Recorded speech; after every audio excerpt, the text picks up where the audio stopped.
The Stanley Cup playoffs move on to the conference finals. We'll break down both matchups and a whole lot more coming up on this week's NHL Squad.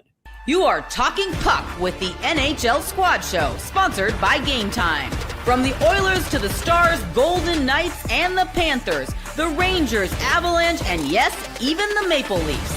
The Locked On Podcast Network brings together all its local experts to provide the scoops, breakdowns, and comprehensive looks at all the NHL, with plenty of trash talk to go with it. Don't miss the hard hits and glove-dropping hot takes on the Locked On NHL Squad Show.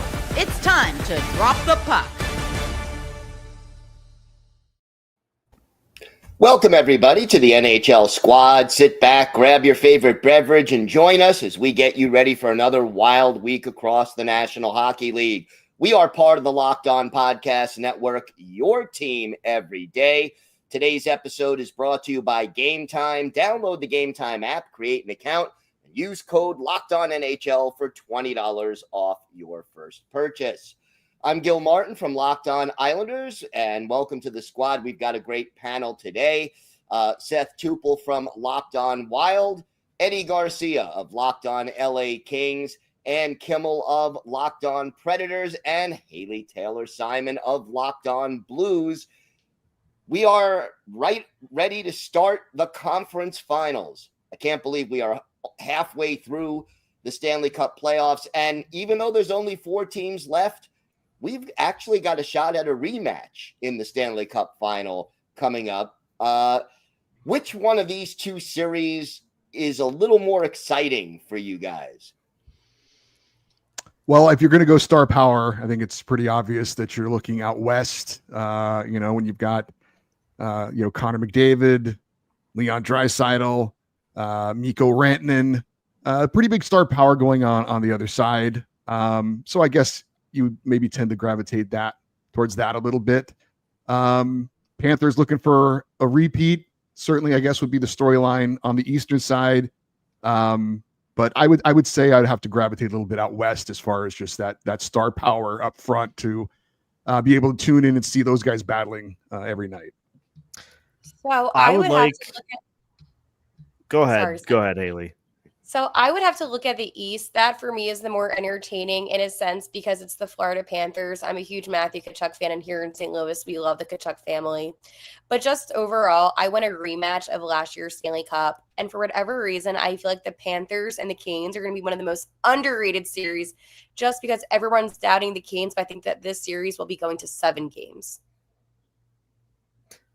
I'll say for these two matchups, it's interesting because of all of the talk regarding the Hurricanes and their boring style of play that people would, I think, tends to lean towards the Stars and the Oilers, and that's probably the right answer. But it is intriguing that you have the Florida Panthers trying to go for a 3rd straight Stanley Cup final, and the players that they bring to the table that have been through this entire run, and a Hurricanes team that has plenty of great players, but like who's the star?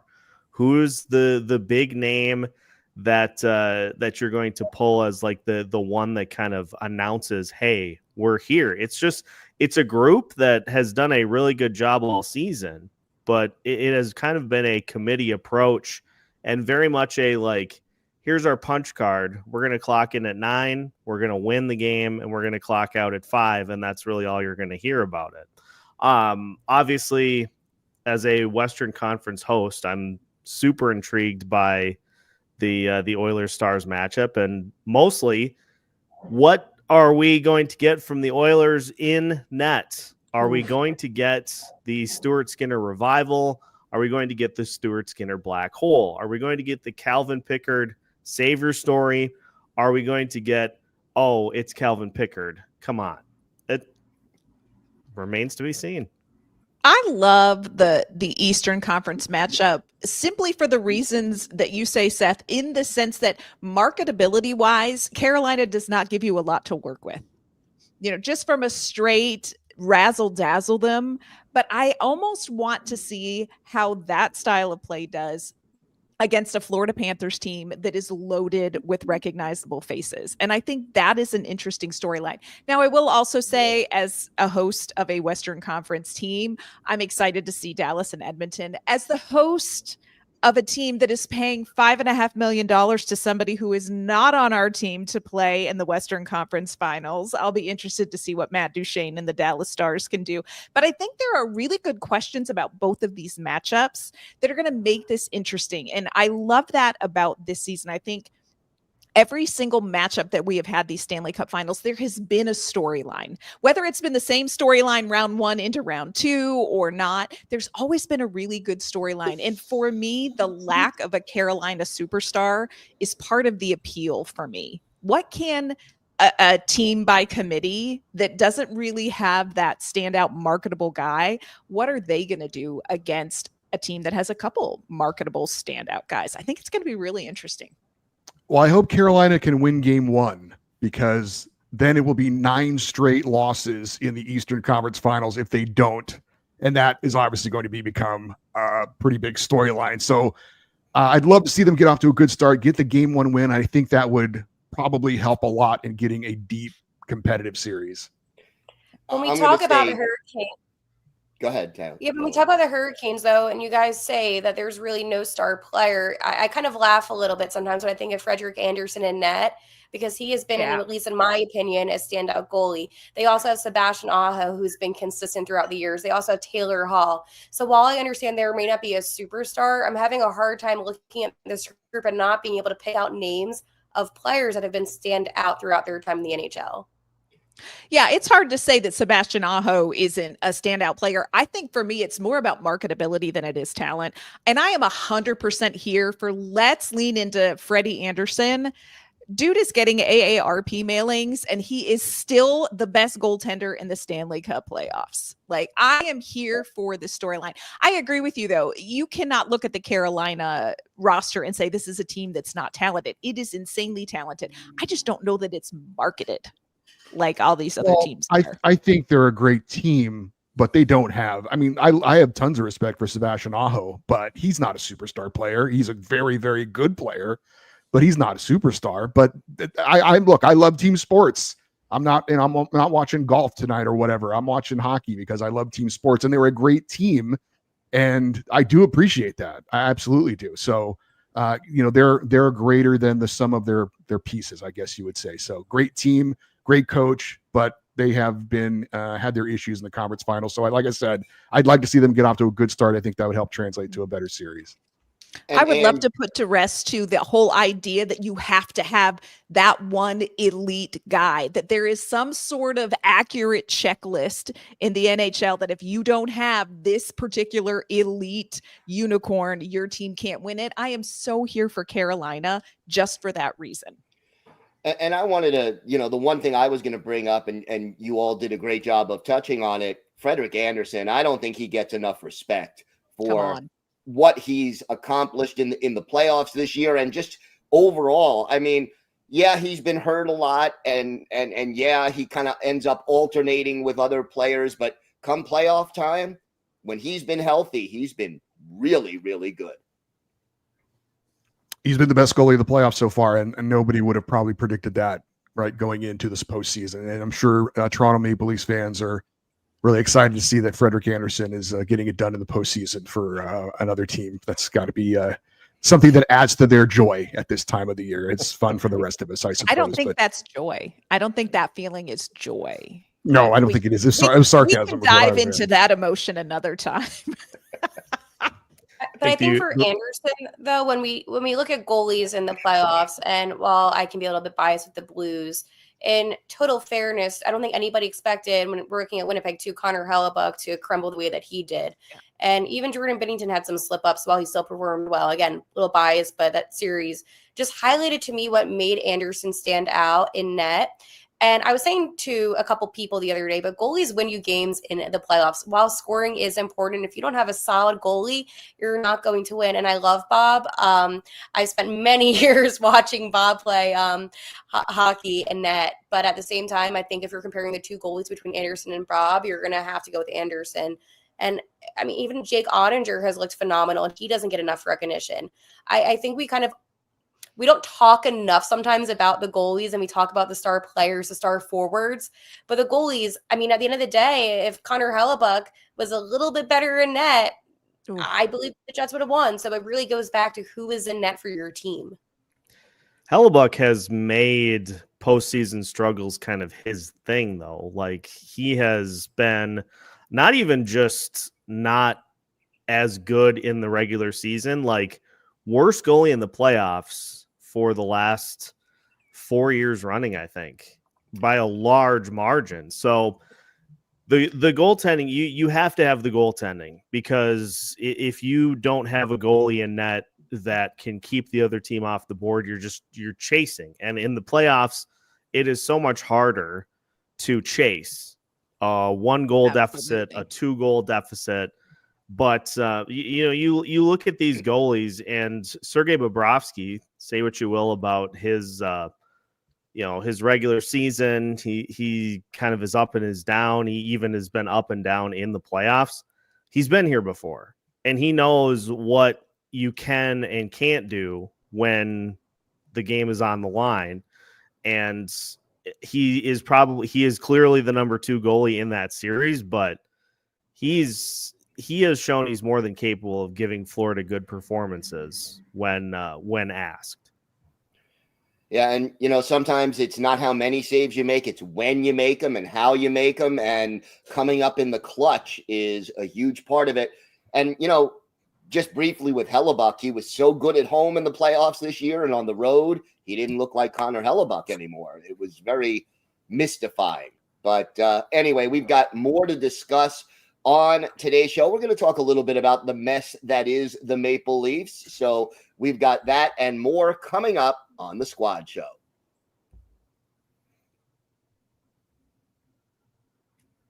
Today's episode is brought to you by FanDuel. The NBA playoffs are in full swing, and every night delivers highlight-worthy performances, major momentum shifts, and can't-miss moments. Whether it's a game-winning shot or a breakout player, there's never been a better time to get in on the action. FanDuel makes it easy to stay in the game before tip-off and live. With player props, performance trends, and same-game parlays, fans have more ways than ever to play smart and win. Which players are showing up in the biggest moments, and how could tracking their trends help you build your next bet? Check it all out at the FanDuel website. If you're new to FanDuel, this is the perfect time to sign up. Head to FanDuel.com and place your first $5 bet. If it wins, you get $200 in bonus bets. Again, FanDuel.com, place that first $5 bet, and if you win, you'll get $200 in bonus bets. You can make every moment more with FanDuel, an official sports betting partner of the NBA.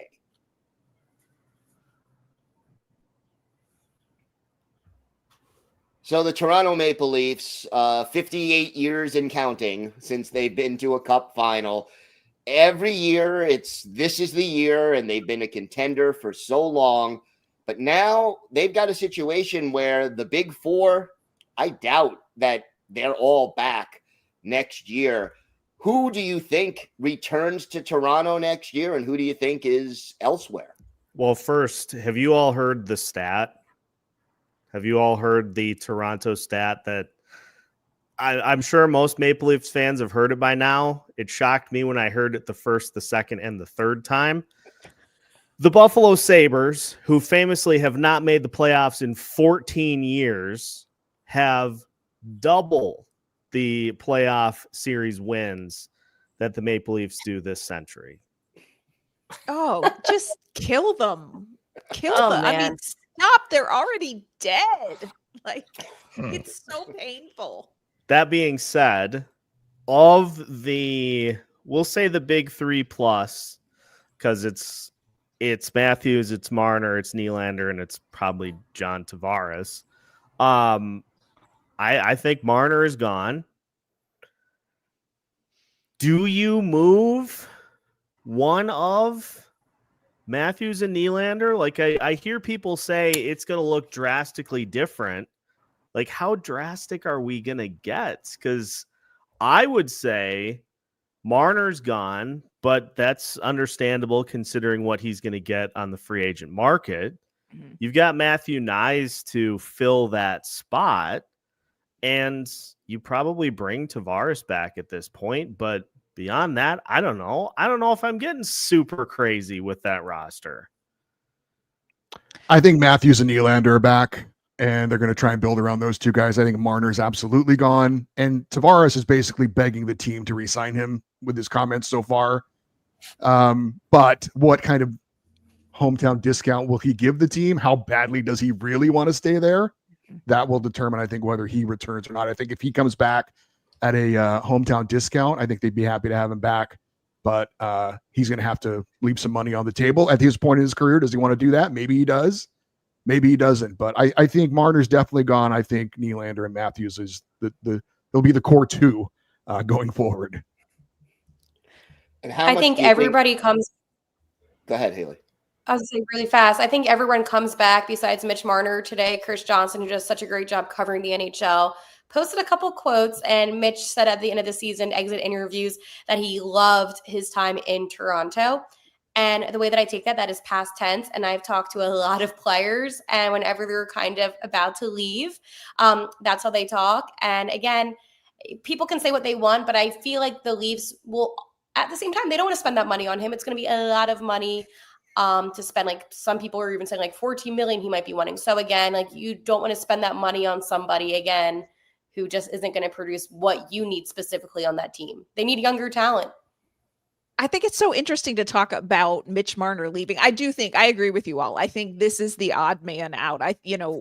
With what he can get right now on the market, I think he goes. I don't think Toronto is interested in doing the same thing over again and getting the same results. I'll be interested. It's so interesting to me how I've heard people say like, well, we don't want Marner. He can't get it done. 100-point player can't get it done. Now, I get the logic. Well, he's not getting it done in the postseason. Well, no, it's not the core 1, it's the core 4, and it's actually 20. And so I don't know. I think he probably is ready to shake that narrative. I do think it's going to be culture shock for a guy who has only ever been in Toronto to go to any other market. Can you imagine Mitch Marner positively or negatively? Yeah, positively or negatively. I don't know either. I don't know. Yeah, I'm not sure. But you think about where he could go. It is going to be a culture shock from a media perspective, from a fan base perspective. And I am certainly not saying there aren't passionate fans for every single one of these 32 teams. I just think this is going to be a culture shock. So somebody is going to need to pay him the money just in case he needs a little help on the side. I think it's going to be big. There's talk about him maybe coming to Anaheim because they've got so much cap space. They could literally give him anything he wants. You talk about culture shock. Go from Toronto to Anaheim where they have like 2 beat reporters, covering the team. And there's no media pressure. There's no media coverage of the Anaheim Ducks. So something like that, I would be really curious to see if does that free him up? Does that make him, without the pressure, is he going to be a better player? Or is he, as you said, culture shock? Is he like, what did I sign up for? What is this? I think about him in Nashville. I'm certainly not saying Nashville's going to go out and get him. If I was Mitch Marner and I saw what Nashville did to last season's UFAs, I'd be like, no, thank you. But just for perspective, I'm like, here in Nashville, Mitch Marner can walk around. Nobody is going to pay a lick of attention to him because Dolly Parton lives here, y'all. We don't care. And I think that's going to be so weird for him. Does he want that? Does he want to live somewhere with anonymity? Does he want to live somewhere where there are 3 beat reporters? Does he want to live somewhere where he is not the puppy that gets kicked every time something doesn't go wrong? It's so interesting to me. Yes, in the checkbook, yes, on the ice, but what does he want off the ice?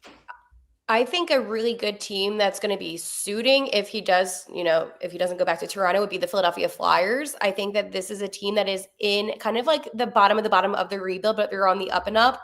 And again, Philadelphia is a big market. And while it's not the same as Toronto, I feel like at the same time that he would adapt really well to this type of environment in Philadelphia. So that could be a team that potentially could use him. I mean, they definitely need a player like him with the lack of talent that they have. And he could also help some of the younger guys out on the team, since Philadelphia right now, mostly the roster is like 24 and under. So again, having someone like Mitch Marner would be beneficial. And I feel like they would spend the money on him. They got rid of a lot of talent. How soon do you think he wants to win it? Like, next season, like if I were him next season, I want to be the guy lifting the Stanley Cup. I wonder how much does that weigh in? Or is he going to be patient and say, you know what, I want to go to an Anaheim, or I want to go to a Philadelphia because I know they're headed in the right direction. I think I'd be fascinated to hear what he is thinking. I think even though if he wants to win the cup, would he accept less money to do so? And that's what it comes down to. Yeah. Probably You don't think he not. would? No, I don't. This is his big chance. This is when all the stars align.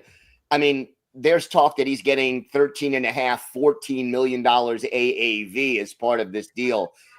If he waits, even if he signs like a 2 or 3 year deal, like a bridge deal, he won't get that kind of that kind of a good 7–8 year contract for that kind of money if he waits. So I think this is it. This is when he sets up his family for like 2 generations just by signing this contract. And there will be teams lining up to do just that, because he, like they said during the broadcast, during the game, players like him do not go to free agency. Like, it's just such a rarity to have a player like that. And he's a phenomenal talent, and postseason numbers as they are, everybody wants a Ferrari, but there's a reason you only see a few of them driving around on the highway.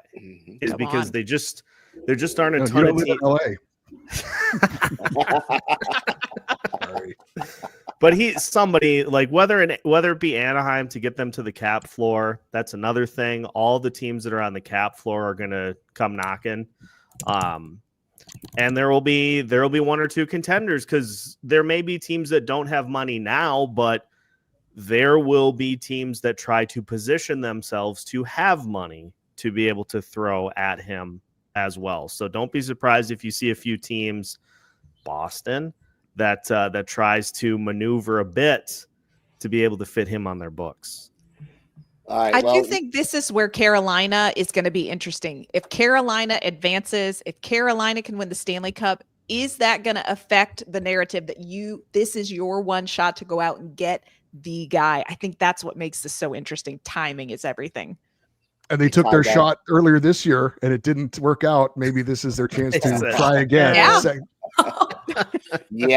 I don't know. Are they going to be a little gun shy after what happened with Mikko Rantanen? We shall at see. least have a discussion with him, right? Do you want to play here? Yeah, right. Well, even like my thing is, like, if Carolina does really well without that one elite unicorn, maybe some other teams are going to be like, we're going to go with what we can afford and what we've got. And maybe, I don't know, it'll be interesting to see if that does anything to the Mitch Marner market. We definitely need Hurricane stars now. Change of pace. Change of pace. All right, we've got more to get to here on the Squad Show, the coaching carousel, the GM carousel. Still turning. We're going to talk a little bit more about that. Plus, we'll have our picks for the 2 playoff series coming up next.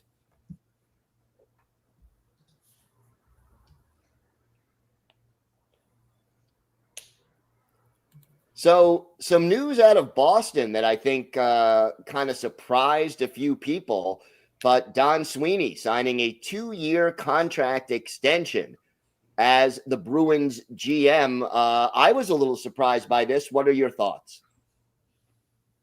Yeah, contentious press conference at the end of the season, very defensive, mixed messages from him and the ownership, with ownership saying, oh, yeah, we're going to be a playoff team soon. And him kind of saying, well, I don't know about that. We're going to be that. But yeah, a little surprised, a little interested.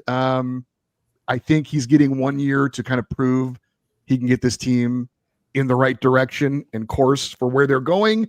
If that doesn't happen, then I think he'll be gone after one season.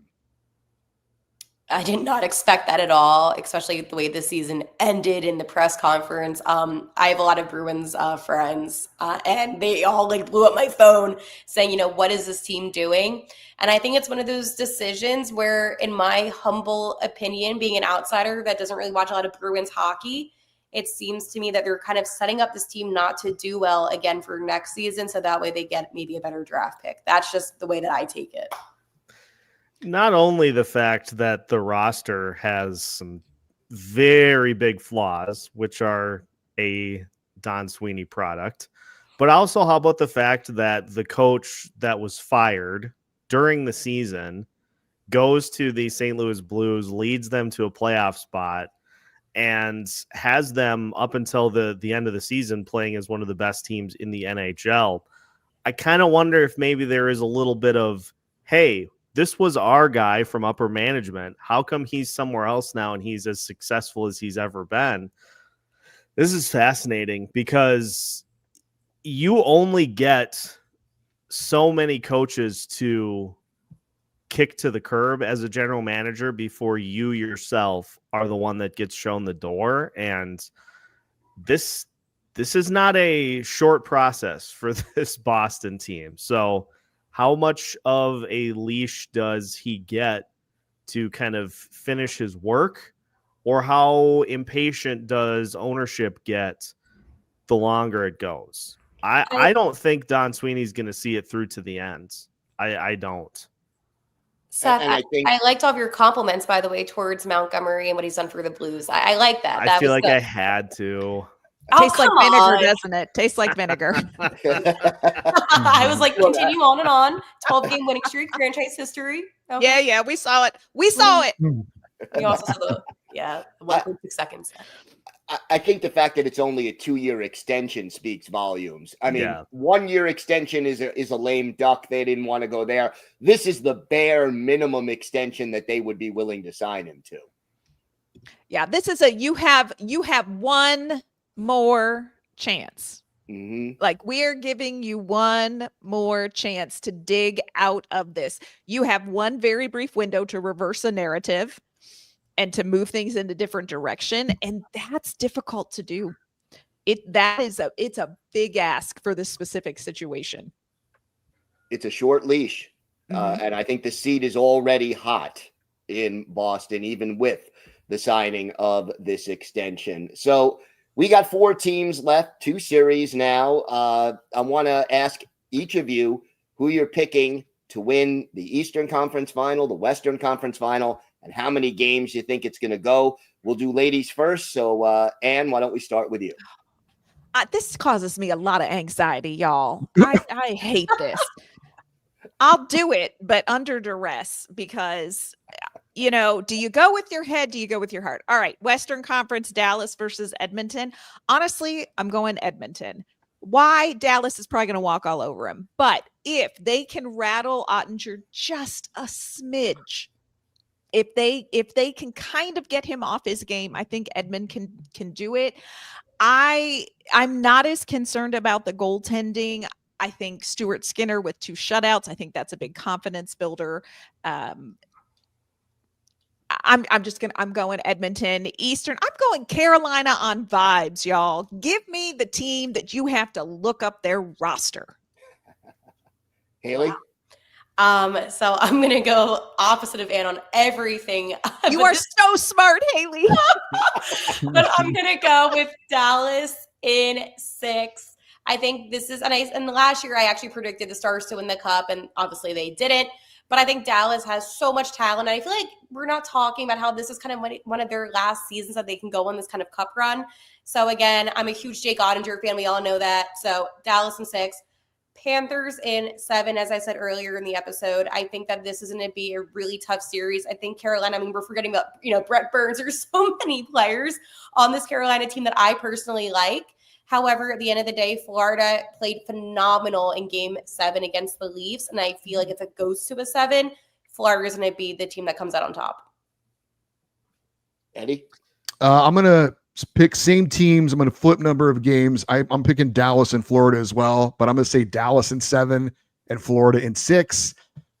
Obviously, I hate the Edmonton Oilers as a team who's lost to them 4 straight years in the playoffs, so I'll be rooting hard for Dallas. I picked against Edmonton every round, and they proved me wrong every round, so this is not looking good for me. But I'm going to stick with it. I just got to believe Dallas's depth scoring.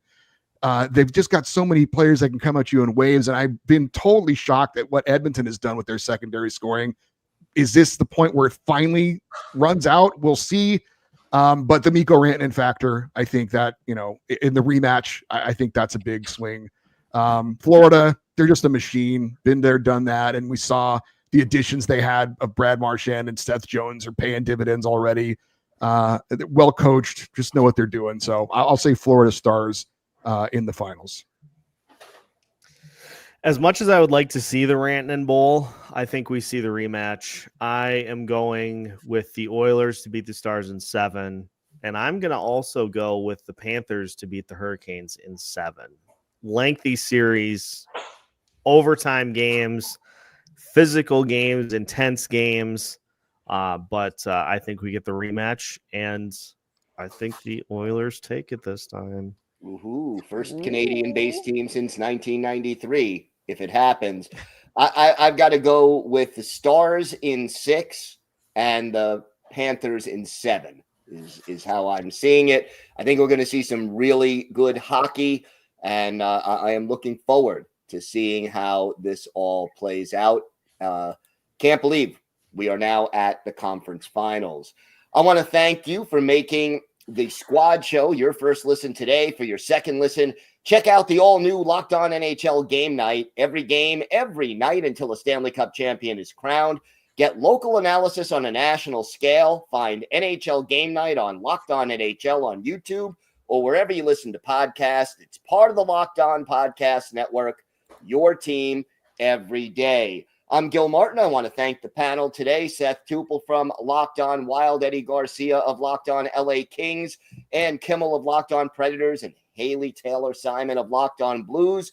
We'll be back next week with more of the NHL squad. Have a great week, everyone. Stay safe, and thanks for watching.